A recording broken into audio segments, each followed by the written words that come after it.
Кольский полуостров, Заполярье. В годы Великой Отечественной войны здесь проходила самая северная линия фронта. На Кольске у немецкого командования были большие планы.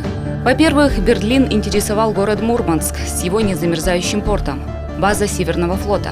Кроме того, Мурманский порт и Большую землю соединяла железная дорога, по которой из Мурманска в центральную часть Советского Союза начали поступать грузы по ленд-лизу. Во-вторых, Гитлера привлекали природные богатства Кольской земли и особенно месторождение никеля. Фашисты планировали захватить полуостров быстро и без особых потерь. На север были переброшены лучшие войска вермахта. К осени 41-го, по подсчетам немцев, Заполярье должно было стать оккупированной территорией. Но этим планам не суждено было сбыться. Наступление фашистской армии наши войска остановили в самом начале войны. Уже к осени обе армии перешли к оборонительным действиям. О боях на Карельском фронте мало говорят. Не было великих по масштабу операций, но здесь все же была своя особая специфика.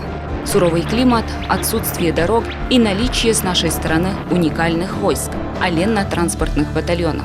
О том, что олени на войне необходимы, стало понятно уже с наступлением осени. Бескрайняя тундра, болота, озера и скалы. Карельский фронт раскинулся более чем на 1000 километров. Здесь одновременно находились десятки тысяч бойцов и командиров, ежедневно нуждающихся в продовольствии и боеприпасах, связи и эвакуации раненых. Оленьи упряжки оказались единственным транспортом, что могло обеспечить сообщение на огромной по протяженности линии фронта. Первые оленетранспортные отряды были созданы из оленей и оленеводов Мурманской области. Но этого оказалось мало. В ноябре 1941 года Госкомитет издает указ о мобилизации оленей и оленеводов из Коми АССР и Ненецкого автономного округа Архангельской области. К 1 января 1942 года 10 тысяч оленей и 1400 оленеводов из Коми и Ненецкой тундры должны были быть под Мурманском. На бумаге все было легко и просто.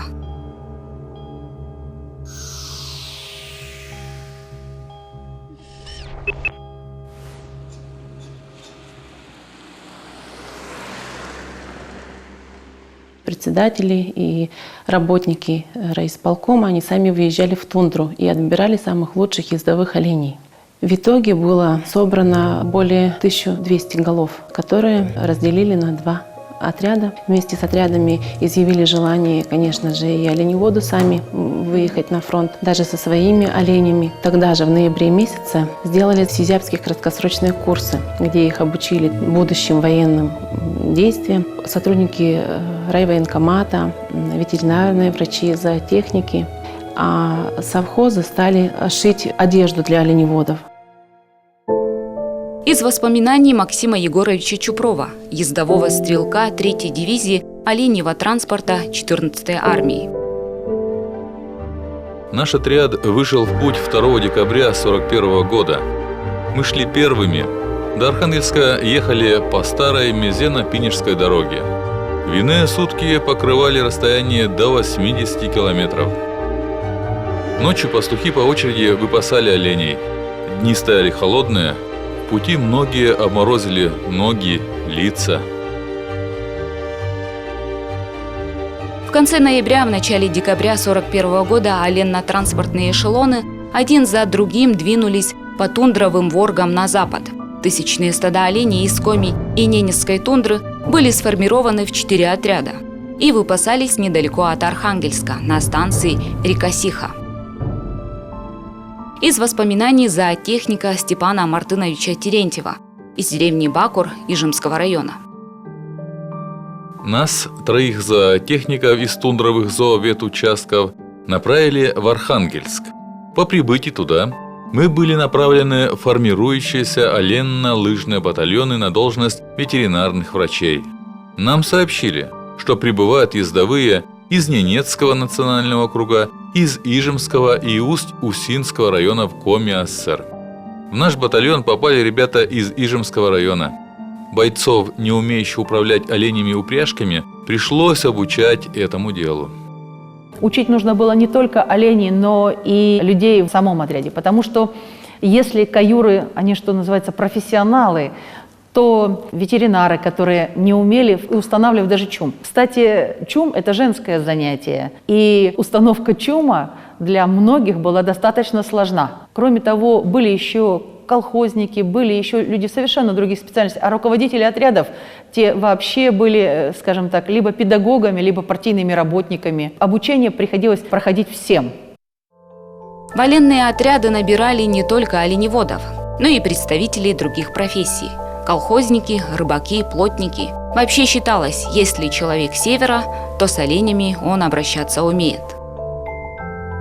В феврале для оленных батальонов провели учения. Олени же привыкали к громким звукам оружия. Над стадами летали самолеты, взрывались снаряды. 23 февраля 1942 года солдаты и командиры приняли военную присягу. Дальше был Мурманск. Один из первых отрядов был отправлен поездом. И, наверное, это самый неудачный опыт, потому что к Мурманску, пока подъехал поезд, был огромный падеж скота, и целый ряд оленей заболели. Уже второй, третий и далее отряды, они уже шли своим путем. Но здесь тоже были большие сложности. Во-первых, ноябрь месяц и декабрь – это самые темные месяцы. То есть день короткий, когда можно было идти. За это время нужно было пройти 50 километров. Это большая сложность. Опыта перевозки оленей железнодорожным транспортом не было. Перевозили животных товарным вагоном, предварительно спилив рога. Запастись ягелем не успели, в дорогу взяли сено. Но олени его не ели. Многие животные не доехали до пункта назначения, умерли в дороге от голода. Остальные 3 роты добирались до Мурманска своим ходом, вдоль побережья Белого моря. Если первым 2 отрядам корма было достаточно, то последняя передвигалась уже по истоптанной тундре, где ягеля не хватало. К концу пути ослабевали настолько, что даже двигаться не могли, но падеж не дозволен был. Смерть каждого животного приравнивалась к смерти бойца, поэтому ослабевших животных клали на нарты и тащили на нартах. Они вынуждены были делать крюк, отступать от жестко намеченного пути. И это тоже наказывалось. Останавливались, и пока олени отдыхали, то руководители отрядов и ветеринары кружили вокруг порой до 60 километров для того, чтобы найти питание для оленей, потому что беспокоились не только за оленей, но и за свою жизнь.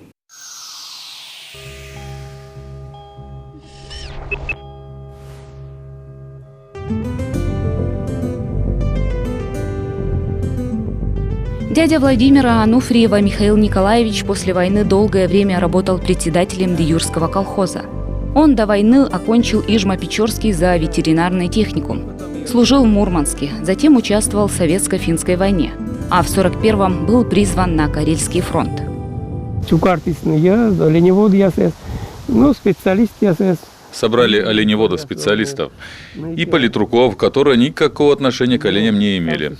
Я видел записи, что политруки на Мезене расстреляли 2 оленеводов. Им показалось, что оленеводы плохо отзывались о происходящем. Дядя очень мало рассказывал. Говорил, что было тяжело. Знаю одну только историю. Когда он собирался в путь, его жена хотела проводить его, прокатиться с ним до конца села. Но пока она готовилась красиво сесть в нарты, он погнал оленей. Даже не повернулся и не посмотрел, успела ли жена сесть в нарты. Некогда ему было ждать. Вот только съесть. К марту 1942 года оленеводы добрались до Кольского полуострова и были отправлены к разным участкам фронта. На бойцов, не имеющих боевой опыт, возлагались особые надежды. Однако новобранцы недавно назначенному командиру 14-й армии Владимиру Щербакову не понравились. Это не бойцы, а дистрофики. Генерал-майор приказал кормить прибывших по усиленной фронтовой норме – пловом из баранины. Не внушали доверия и истощенные после длительного путешествия олени. По приказу на бумажке все было легко, а на самом деле пришли где-то к марту 1942 года, а сюда добрались около 6 тысяч оленей, вот именно в Коми Республике, Ненецкого автономного округа. И также они сразу же формировались в оленей транспорт и работали в тылу. На оленей шили белые масхалаты, на солдат тоже шили белые масхалаты. Оленям спиливали рога под корень, для того, чтобы они, когда шли в разведку, их было не слышно. К оленеводам вначале относились настороженно. Во-первых, одеты они в малицы.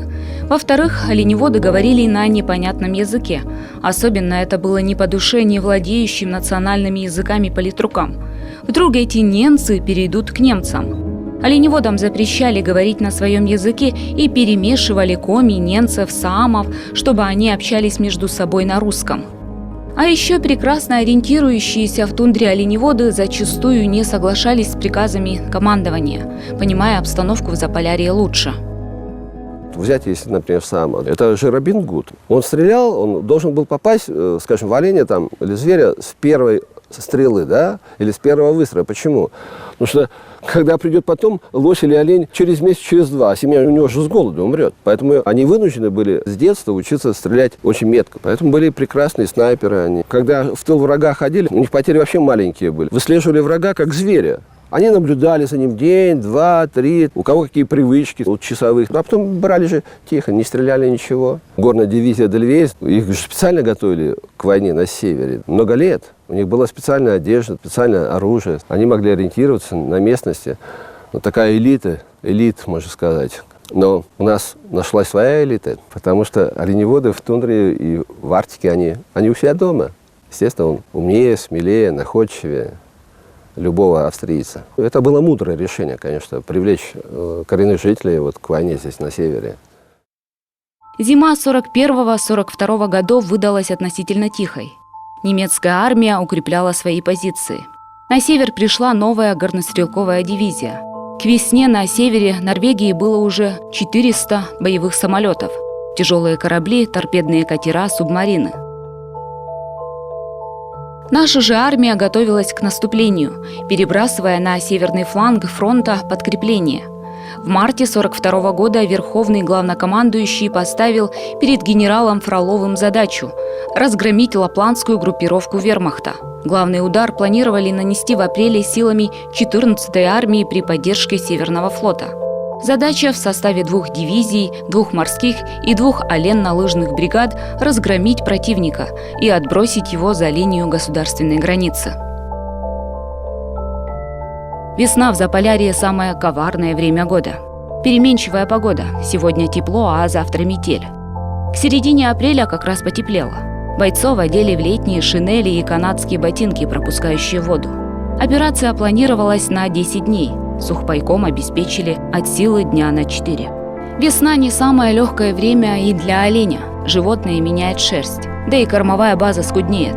По данным разведки, немцы тоже готовили весеннее наступление на Мурманск. Их необходимо было опередить.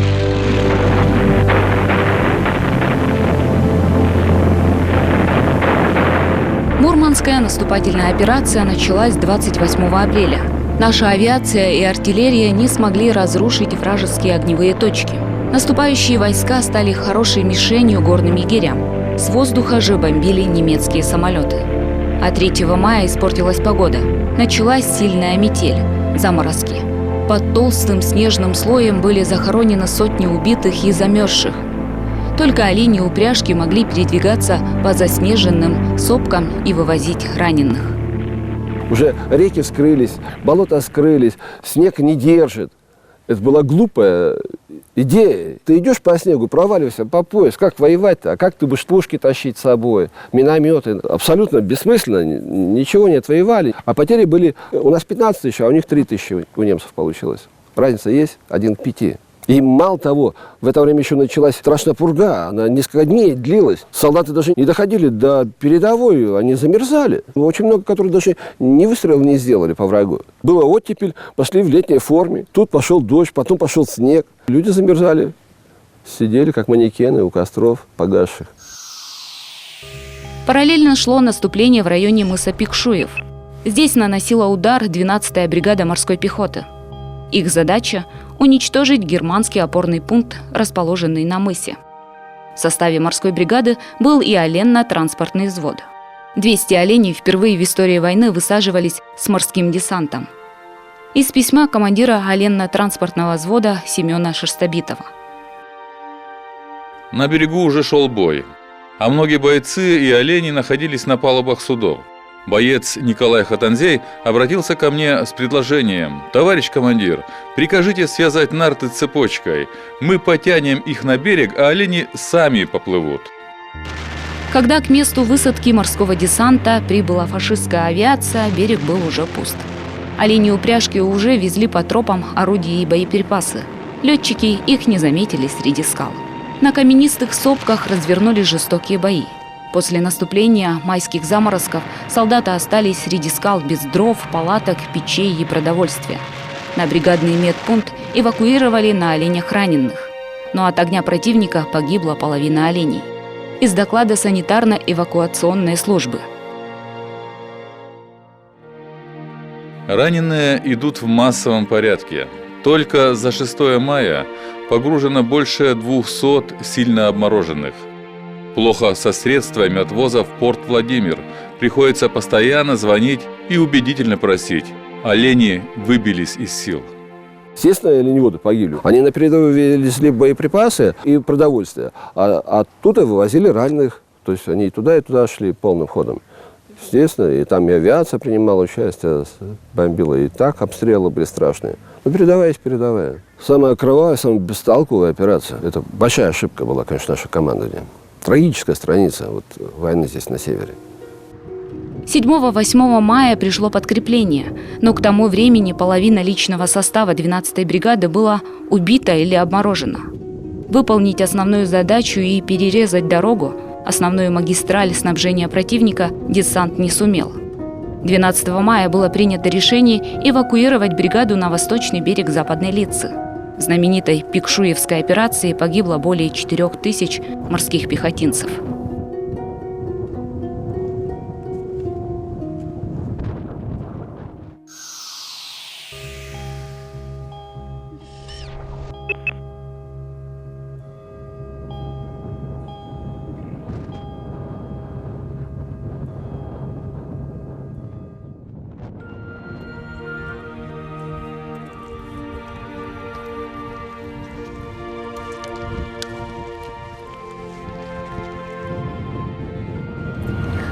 Обдуваемый со всех сторон ветрами Муста-Тунтури. В переводе с языка саами «Черная гора». 1200 дней и ночей здесь шли бои. Южный склон был закреплен за фашистами, ну а северный – за нашими. Некоторые позиции солдат находились буквально в 20-50 метрах друг от друга. И враги видели друг друга в лицо. Хребет Муста-Тунтури пролегает по перешейку между материком и полуостровом Средний. До 1939 года хребет пересекала советско-финляндская граница. После финской войны границу перенесли на 8 километров западнее. Сейчас на месте старой границы стоит погранзнак. В годы Великой Отечественной войны по Муста-Тунтури проходила самая северная линия фронта. Муста-Тунтури – единственное место, где враг был остановлен в первый же день наступления и не смог продвинуться ни на метр до конца военных действий. Здесь на хребте Муста-Тунтури было достаточно большое количество штрафников, целый батальон. Была такая договоренность со штрафниками, что при условии подъема 3 раз на хребет с доставкой продовольствия, с доставкой боеприпасов, либо какого-то рода посланий, со штрафников снимались обвинения. Многие штрафники даже после снятия обвинения продолжали свою деятельность и становились, скажем так, своего рода профессионалами. Поднимаясь на хребет, они знали, что в такой-то день, например, на той-то высоте в укрытии сидит снайпер. Он, например, там немножко косой, тот немножко скорострел, этот, наоборот, немножко подтормаживает. При этом поднимались практически в полный рост, уже зная эти тропинки. Сегодня о событиях войны напоминают разбросанные по хребту гильзы от патронов, дзоты и окопы. По пологому склону материка, откуда наступали вражеские войска, проходят траншеи. Немцы использовали все возможности каменистых сопок. Штабы, лазареты прятали в вырытых катакомбах.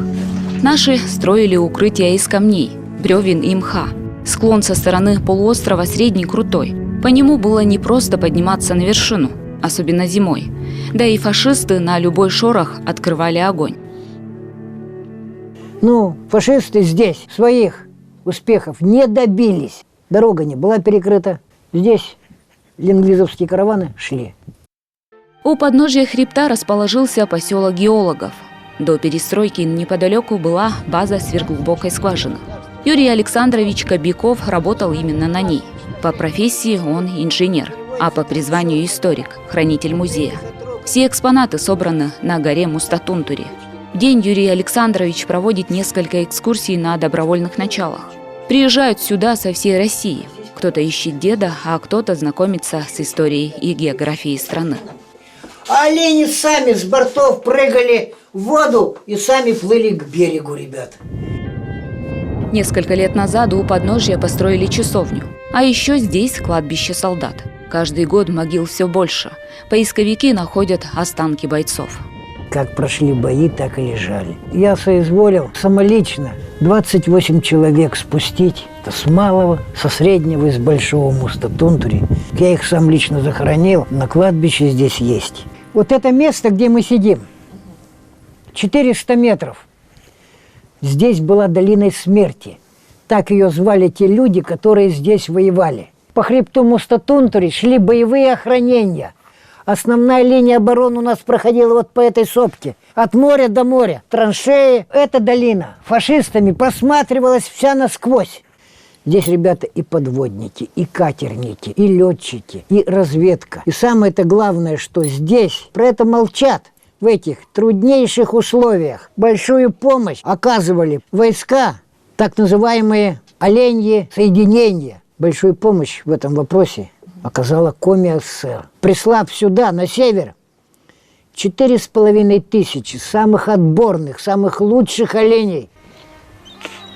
Доставленных с хребта раненых погружали в оленьи упряжки и везли в госпитали на полуострове Рыбачий. Один из памятников на Рыбачьем как раз посвящен медсестрам. Стоит на месте военного госпиталя. О событиях, происходивших в этих местах, описано в произведении Константина Симонова «Сын артиллериста». Историю о Леньке Симонов услышал на полуострове Рыбачий в 1942 году. На полуострове Средний работало самое северное фронтовое литературное объединение «Редакционная землянка». Фашистская авиация разгромила жилые дома вдоль берега. Пришлось уйти вглубь острова, в землянки. Сегодня от них остались только ямы. В одной из землянок как раз и работали военкоры. Прощайте, скалистые горы, на подвиг отчизна зовет. Мы вышли в открытое море в суровый и дальний поход. Эта песня была написана лейтенантом Букиным в 1943 году. Именно здесь. Константин Симонов здесь же впервые представил свое знаменитое стихотворение «Жди меня». Попали под перо писателя и фронтовые олени. Здесь много мест, где не может проехать машина, и лошади по грудь проваливаются в снег. Но олени с нартами проходят везде, перевозя продовольствие и патроны и доставляя в тыл раненых. Впрочем, работали олени не только по эту сторону фронта. В сентябре 1942 года командующий 14-й армией генерал Щербаков решил создать соединение, способное совершать рейды в тыл врага. Так была образована 31-я оленно-лыжная бригада. Состав бригады – 2800 человек. Задача – наносить внезапные удары по вражеским укреплениям, брать пленных. Прерывистая линия Карельского фронта позволяла попасть в тыл врага без проблем. В Пицама стоял аэропорт. По воспоминаниям ветеранов, они выбрали самое темное время. Была сильная метель, и они подкрались к этому аэродрому, брали охрану, взорвали, уничтожили этот аэропорт и вышли к своим оленям, опять на лыжи встали и тихонечко быстрым ходом ушли. Когда немцы, как ветераны вспоминают, решили нас догнать, то от нас и след простыл, потому что олени, естественно, они развивают очень высокую скорость. Зачастую рейды в тыл врага растягивались на несколько недель, преодолевались большие расстояния.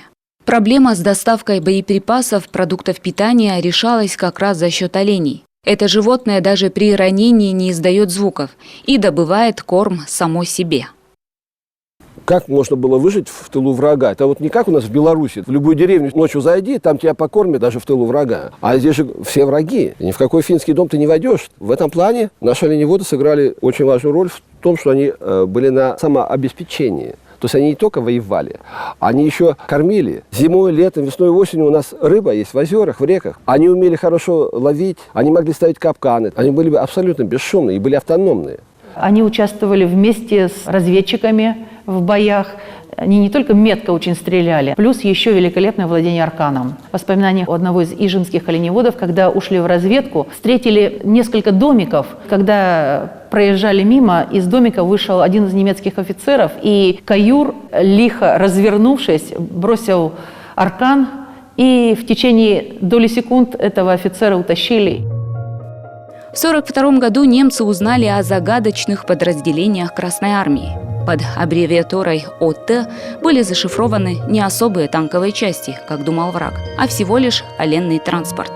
И если поначалу фашисты не обращали внимания на животных, чем же опасны для немца олени и пастухи, то вскоре немецкая авиация открыла на них охоту. Оленеводы прятали животных в лесочках и у крутых склонов скал. Из воспоминания Николая Антиповича Рочева, уроженца села Кипиево Ижемского района. Как-то на передний край на нескольких упряжках везли мины, патроны, термосы с едой. На обратном пути нас нагнали 2 вражеских самолета, почти всех оленей перебили. Из пастухов ранили 1. Олень не просто животное на фронте, это боевая единица, за которую оленеводы отвечали головой. Житель села Дыюр Василий Ефимович вспоминает о своем соседе Гамансане Дмитрии Яковлевиче Каневе, ветеране войны. Он был командиром отделения 2-го оленевого транспорта. За каждого оленя он отчитывался, и даже убитых или раненых животных приходилось сдавать начальству. А что там было дальше, он точно не знает. Наверное, все же мясо убитых животных шло в общепит. Фашисты тоже привезли на фронт животных. Проблему с доставкой на передовую они решили с помощью ослов. Это было не самым удачным решением. Для ослов пришлось прокладывать дорожки, да и южные животные не были приспособлены к заполярному климату и не пережили и первую зиму. В начале 1944 года командующим Карельским фронтом был назначен генерал Кирилл Мерецков. Это значило, что здесь готовятся к крупному наступлению. Замысел был похож на операцию 1942 года, но с гораздо большими силами. Оленно-транспортные батальоны же усиленно доставляли продукты и боеприпасы к передовой. И даже знаменитую «Катюшу». Из воспоминаний Ивана Ивановича Чупрова, уроженца села Кипиево Ижемского района. Установили ее на широкие доски, своеобразные лыжи. Командир приказал мне подогнать оленей. Как огненные стрелы полетели в сторону врага реактивные снаряды. От вражеского опорного пункта одни головешки остались. После стрельбы установку быстро перевели в походный порядок, и олени упряжки потащили их к дороге. Командир части перед строем объявил мне благодарность. Утром 7 октября нашей части начали прорыв немецких позиций. Операция вошла в историю как Петсама-Киркенесская. Через 2 недели фашисты были вытеснены к Норвегии, а затем выгнаны из Северной Норвегии. Немецкие войска потеряли только убитыми около 30 тысяч человек, советские – 21 тысячу солдат. Война в Заполярье закончилась в конце октября 1944 года. Карельский фронт расформировали. Закончилась война и для оленей. Из 7-тысячного стада уцелело чуть более 1000. Часть оленей вернули в колхозы Мурманской области, часть осталась служить на Кольском полуострове.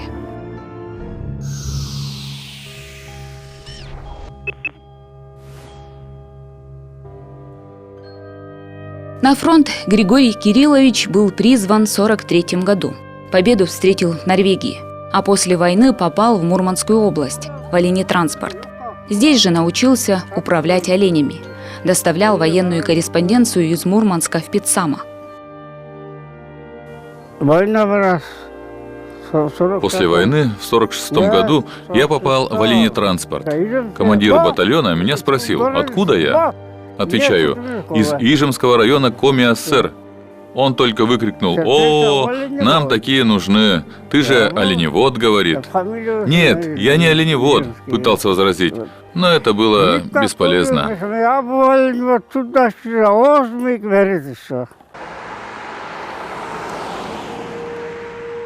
Путешествие для наших северных оленей не ограничилось Кольским полуостровом.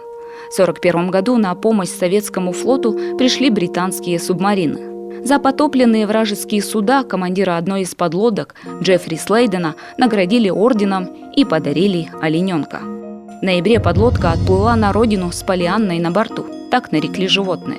За время путешествия олененок прибавил в весе, что доставать его по прибытии в Англию пришлось с помощью крана. Полианну отдали в лондонский зоопарк. Прожила она там несколько лет. Участие оленей и оленевода в Великой Отечественной войне до сих пор остается малоизвестным фактом. Не давали воинам-оленеводам громких званий и медалей. Они и на фронте под грохот орудия ценой своей жизни и жизни своих животных выполняли ежедневный труд. О вкладе наших воинов в победу говорят цифры. На оленьих упряжках только в частях 14-й армии было вывезено с поля боя более 10 тысяч раненых и больных солдат.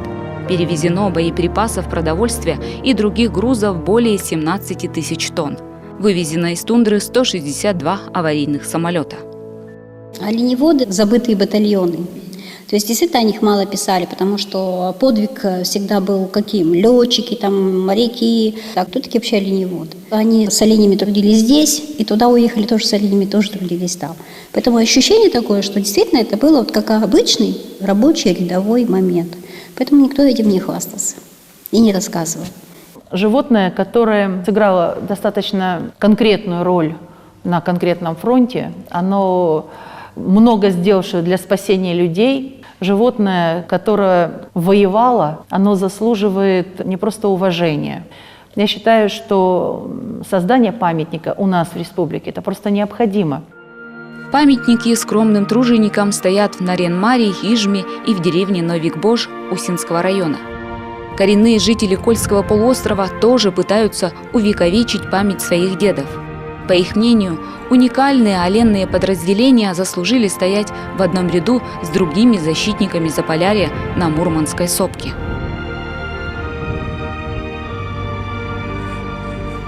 Эта история произошла в июне 1947 года. В одном из ненецких совхозов проводили подсчет оленей. И вдруг оленеводы заметили на высокой сопке 7 ездовых оленей. Их вожака, высокого рогатого оленя, ненцы признали сразу. Почти 6 лет назад его забрали на фронт. Преодолев 1000 километров, переправившись через реки и ручьи, повинуясь инстинкту, олени пришли в родную тундру.